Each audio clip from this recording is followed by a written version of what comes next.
I'm Dave Klein. I'm Citizen Klein. Tonight we're going to talk seriously for a few minutes about Citizen Klein. Basically, here's my new pad. It's a loft in Geneva, New York.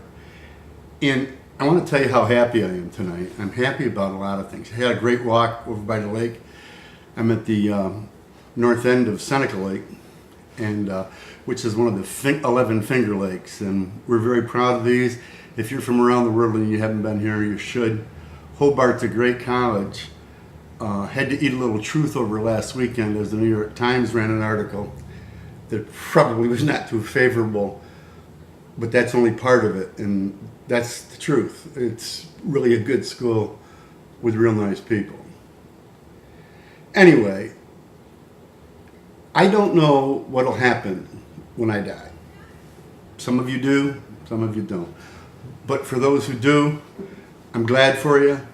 For those that don't, I like to look at life and extract what I can out of what happiness there is. For all of us, not just me. I happen to like people very, very well. I'm only distrustful of people that kind of try to destroy their lives and just are generally kind of mean. And that's not what I'm about. So I want to talk about politics, and I want to talk about those things that injure you sometimes and the things that are good. When we go, if we don't know where we're going and there's nothing there, then the illusion's over. We've been here long enough. Adios. I was looking at buildings in the upstate area. I was looking at the old architecture because I love it. And I thought to myself, I wished I'd have laid a brick. You know, in some way I hope I did. But the hearts and the souls of those before us that are only abstract concepts are these buildings that we look at.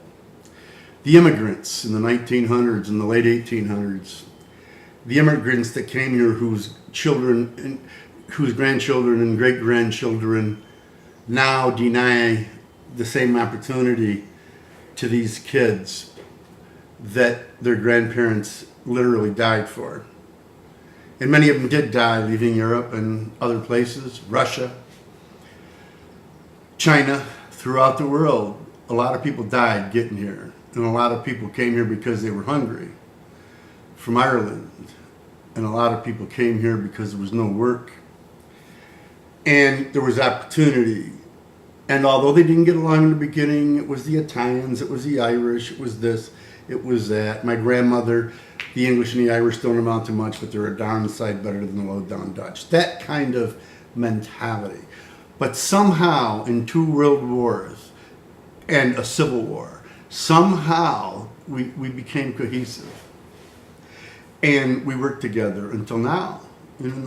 And if there's a tragedy in Barack Obama being elected, it's only from the standpoint that the true color, quote, of people, their true colors are really showing. Because this is a very decent, honorable man. And the vitriolic hate that goes on, and you know, you do the thing, hey, the Constitution. Let me tell you something. The Constitution's for everybody. And what the Constitution, the Supreme Court's not for everybody at this present time, but the Constitution is. It should swing back someday. We can only hope. We can only hope that corporations start paying the right amount of taxes. The stockholder greed in this world is absolutely phenomenal, not wanting to give anything back. And the Waltons, probably the greatest injustice that the Waltons gave us. And I'm not against Walmart either. I'm against the amount of money that it retains for itself and its stockholders when they don't put anything but money in, and those hands that feed them that money are gnarled and beaten, and they don't even have enough for health insurance. And to make it bogus, you say to them, go out and we're going to do socialism for, Medicaid, socialism for Medicaid, socialism for Medicaid. Oh, is that what you call it? You call it socialism. I call it money in your pocket. So anyway, let's leave that. And there's good people out there. There's good Republicans. Orrin Hatch is one of the finest human beings that's ever lived. And by the way, he's done more for more children in the United States than anybody in the Congress in its history. With the exception of Ted Kennedy, and Ted Kennedy's not here, Orrin Hatch is. Thank you very much. I'll tell you what, there's a lot of truth to the habits of the Mormons because I'm here to say they live longer. Anyway, this is Citizen Klein. To my friends, to my family, to everybody that I love. I'm for you if you're a Democrat, and I'm for you if you're a Republican. I'm for you if you're an independent. I'm for you if you're a libertarian. And if you look at libertarian, for example, there are a lot of things that we could learn from it. And there's a lot of things we could learn maybe from the Republican Party if they could just at some point get over the vitriolic hate that they've taken on and begged for. Those short-term gains are not helping you now. You gave it away in the 80s and 90s, and now you're stuck with it. You created the boondoggle. You'd have been much better off without redistricting.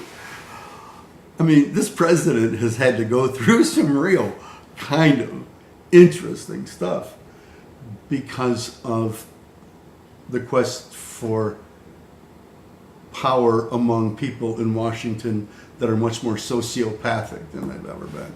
This is Citizen Klein. I'll see you there.